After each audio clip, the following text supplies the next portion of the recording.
నమస్తే అండి. Welcome back to our channel. మీ దేవి సూర్యనారాయణ. ఈరోజు వీడియోలో మా గార్డెన్లో పండినటువంటి కనకాంబరాలు, దానికి తీసుకునే జాగ్రత్తలు, తర్వాత కనకాంబరాల మాల కడుతూ మీతో కొన్ని విషయాలు షేర్ చేసుకోవాలని అనుకుంటున్నానండి. ముందుగా కనకాంబరపు మొక్కలను నేనైతే ఇంట్లోనే స్టెమ్ కటింగ్ ద్వారాగా, మొక్క మొదట్లో వచ్చే పిలకల ద్వారాగా నేను పెంచుకుంటూ ఉంటాను. అలా పెరిగినటువంటి మొక్కలకి నేను మట్టి అయితే నర్సరీ నుంచి చాలామంది కొనుక్కొని తెచ్చుకుని ఆ మొక్కలను పెంచుకుంటారు. ఆ రకంగా కూడా నేను మట్టికి డబ్బులు పెట్టుబడి పెట్టనండి. ఎందుకంటే మాకు పశువులు ఉన్న కారణంగా నాకు ఇంటిలో చాలా కంపోస్ట్ ఉంటుందన్నమాట. ఆ కంపోస్ట్తోనే నేను మొక్కల్లోకి మట్టిని తయారు చేసుకుంటాను ఇంటిలో. ఒక వంతు కంపోస్టు, ఒక వంతు గరుకు ఇసుక, ఆల్రెడీ నా గార్డెన్లో ఉన్నటువంటి పాతసాయిలు అవన్నీ కలుపుకొని మట్టి లూజుగా ఉండేలా ఇంట్లోనే తయారు చేసుకుంటానండి. ఆ రకంగా కూడా నాకు మట్టికి అయితే ఖర్చు ఏది ఉండదు. పెస్టిసైడ్ అయితే ఆ మొక్కలకు వచ్చినటువంటి తెగులు నేను తరచూ మొక్కలను చూస్తూ ఉంటాను కాబట్టి నాకు వెంటనే కనపడిపోతూ ఉంటాయన్నమాట. ముందుగా జాగ్రత్త తీసుకుంటాను. దానికి ఏదైనా పెస్టిసైడ్ కొట్టే అవసరం లేకుండానే నేను ఆ పురుగులే కాదు, ఏదైనా చిన్న బూడిద లాంటిది ఏదైనా పట్టుకున్నా సరే దాన్ని ఎప్పటికప్పుడు ఆకులను తుంచేసి నేను దాన్ని మొక్కను రక్షించుకుంటూ ఉంటానన్నమాట. పెస్టిసైడ్ ఇచ్చేంత చెయ్యనన్నమాట అండి, చాలా సాధ్యమైనంతలో. అయితే నేను ఎల్సిఎన్ పద్ధతిలో నేను ఈ మొక్కలను పెంచుకుంటున్నాను. మాకు పెస్టిసైడ్గా మేము నీమ్ ఆకులు, కొమ్మలతో తయారు చేసుకొని లిక్విడ్ని స్ప్రే చేస్తామన్నమాట. 1:20 రేషియోలో అవసరమైనప్పుడు ఇస్తూ ఉంటాను. అది కొంచెం పనితో కూడింది కాబట్టి అప్పుడప్పుడు ఇస్తూ ఉంటానన్నమాట. దానికి అవసరం లేకుండానే ముందుగానే నేను వ్యాధిని గ్రహించుకొని నేను రక్షించుకుంటూ ఉంటానండి మొక్కలను. అయితే నా గార్డెన్లో ఉన్నటువంటి కనకాంబరాలను ఈరోజు మాల కడుతూ నాకు తెలిసి పువ్వులను ఇష్టపడనే మగువలంటూ ఉండరు అని నేను అనుకుంటాను.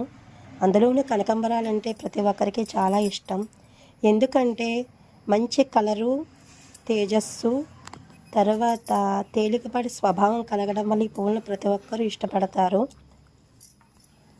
కొత్తిమీర కట్ట అంత జడగలిగిన వారైనా, నాగుపాము అంత జడగలిగిన వారైనా ఈ పువ్వులను పెట్టుకోవడానికి అనుగుణంగా ఉంటుంది. కొత్తిమీర కట్టగలిగిన స్త్రీమూర్తులు ఈ పువ్వులను పెట్టుకుంటే జారిపోతాయేమో, పడిపోతాయేమో అని భయపడకుండా, నాగుపాము లాంటి జడగలిగిన స్త్రీమూర్తులు 10 మూలైనా పువ్వులు పెట్టుకోవడానికి తక్కువ బరువు కలగడం వల్ల అనుగుణంగా ఉంటాయి. ఈ పువ్వులో ఉన్న తేజస్సు ఆ మగువలకి ఇంకా అందాన్ని ఎక్కువ ఇనుమడింపజేస్తాయి. అందుకే పువ్వులన్నింటిలోనూ రారాజు నేనైతే కనకాంబరాలే అంటాను. గులాబీ పువ్వు, మల్లె పువ్వు కూడా ఉన్నాయి. దానికి ప్రత్యేక స్థానం ఉంది. గులాబీ పువ్వు బాగుంది కదా అని తల పొడవుకి పెట్టుకోవడానికి అనుగుణంగా ఉండదండి. అదే కనకాంబరాలు అయితే మన ఇష్టం వచ్చినన్ని పెట్టుకోవడానికి అనుగుణంగా ఉంటుంది. మనం వెళ్ళేటి ఫంక్షన్ అయినా, పార్టీ అయినా, పెళ్ళైనా, పేరెంటమైనా, పండగైనా, పబ్బమైనా, దేనికైనా మన అందాన్ని ఎక్కువ ఇనుమడింపజేసేది కనకాంబరాలే. ధర విషయాన్ని పక్కన పెడితే మనం కొనుక్కున్నటువంటి పువ్వులు 2 రోజుల వరకు తాజాగా ఉంటాయండి, పాడవకుండాను. ఈ విషయం ప్రతి ఒక్కరికి తెలిసిందే. విషయానికి వస్తే ఈ కనకాంబరపు మొక్కలను పెంచడం చాలా సులువండి. మెయింటెనెన్స్ కూడా చాలా తక్కువగా ఉంటుంది. తక్కువగా నీటిని తీసుకొని ఎక్కువగా మనకు ఫలసాయాన్ని ఇస్తాయి. ఎక్కువగా పెస్టిసైడ్ కూడా ఏది రాదండి ఈ మొక్కలకి. మనం తక్కువ కేర్ తీసుకుంటే సరిపోతుంది మొక్క పెంచే విషయంలో. మనం మొక్కలు పెంచేటప్పుడు మొక్కల కేర్తో పాటు అది ఇచ్చిన ఫలసాయాన్ని వెంటనే మనం తీసుకోవాలండి. అది పువ్వులు అవ్వచ్చు, కాయలు అవ్వచ్చు, పళ్ళు అవ్వచ్చు. చెట్టుకుంటే అందంగా ఉంటాయి కదా అని మనం చాలామంది అలా ఉంచేస్తూ ఉంటాము. దానివల్ల మళ్ళీ పువ్వులు అయితే పువ్వడానికి చూడదు చెట్టు. కాయలు కూడా ఇంకా కోద్దాంలే అనుకుంటాము. కొత్త కాయలు దింపడానికి చెట్టు ఇబ్బంది పడుతూ ఉంటుంది అన్నమాట. ఇప్పుడు విషయానికి వస్తే మనం పువ్వుల గురించి మాట్లాడుకుంటున్నాం కాబట్టి చెట్టు పూసిన తర్వాత పువ్వులను ఎప్పటికప్పుడు మనం కోసుకుంటూ ఉండాలండి. చెట్టు కూర్చడం వల్ల అయితే మనం ఎక్కువ ఫలసాయం అయితే ఆశించవలసిన పని లేదు. మనం ఎప్పుడైతే పువ్వులను హార్వెస్ట్ చేసుకుంటామో మళ్ళీ పువ్వులు వస్తాయి. అవి మళ్ళీ ఎప్పుడైతే తీసుకున్నామో మళ్ళీ వస్తాయి అన్నమాట. సగటున మనం ఒక 3 నెలల్లో కాలంలోనే పువ్వులను తీసుకోవచ్చు.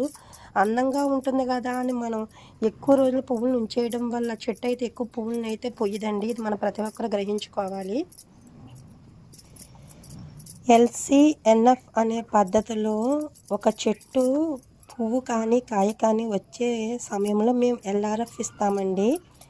ఎల్ఆర్ఎఫ్ 2 వంతులు, ఎల్జీఎఫ్ 1 వంతు మిక్స్ చేసుకొని 1:10 రేషియోలో వాటర్ని మిక్స్ చేసి మేము సాయిల్లో పోస్తామన్నమాట. స్ప్రే చేసేటప్పుడు అయితే 1:20 రేషియోలో పోస్తామండి. పెస్టిసైడ్గా అయితే ఎల్ఎన్పి తర్వాత ఎల్ఓపిని కూడా రెండింటిని యూజ్ చేస్తాము. 5 రోజుల క్రితం కోసినటువంటి పువ్వులను మాల కట్టానండి. మా అమ్మాయి పెట్టుకోవడానికి అనుగుణంగా ఉంటుంది కదా అని చిన్న చిన్న ముక్కలుగా కట్టి పెట్టుకున్నాను. పువ్వుల మాల అంతా కట్ చేసేటప్పుడు మళ్ళీ వేస్ట్గా పోతాయి కదా అని దేనికది డివైడ్ చేసి కట్టుకుంటూ వెళ్ళానన్నమాట. మా అమ్మాయికి రోజు ఒక పూల దండ చొప్పున కట్ చేసి పెడుతూ ఉన్నాను, జడ చిన్నదిగా ఉండటం వల్ల.